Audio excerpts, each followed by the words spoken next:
नमस्कार,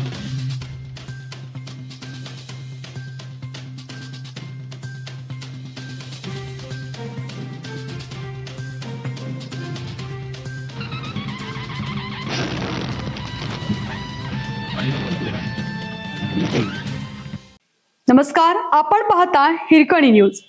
हिरकणी न्यूज प्रत्येक क्षण ताज्या घडामोडी आणि महत्त्वाच्या प्रत्येक बातमीसाठी नेहमी तत्पर. अवैध वाळू उत्खननाचा तणका, गडचिरोलीत मंडल अधिकारी तलाठी निलंबित, तहसीलदारांच्या निलंबनाचा प्रस्ताव.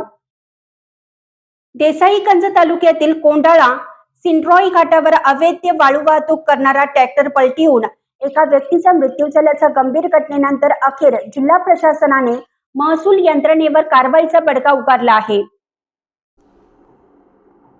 जिल्हाधिकारी अविशांत पांडा यांनी संबंधित मंडल अधिकारी आणि तलाठी यांना तात्काळ निलंबित केलं असून देसाईगंजच्या तहसीलदारांच्या निलंबनाचा प्रस्ताव विभागीय आयुक्त नागपूर यांच्या माध्यमातून राज्य शासनाकडे पाठवला आहे.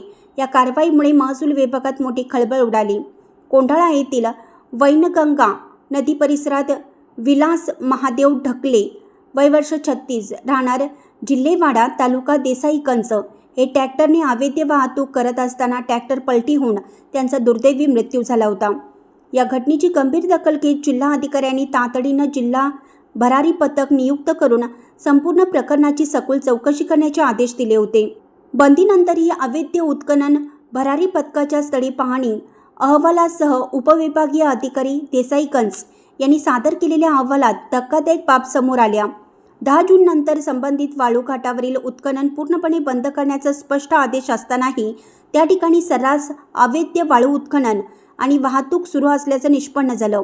एवढंच नव्हे तर या अवैध प्रकरणावर नियंत्रण ठेवण्याची जबाबदारी असलेल्या स्थानिक महसूल यंत्रणेने आवश्यक ती दक्षता न घेतल्याचंही चौकशीत स्पष्ट झालं.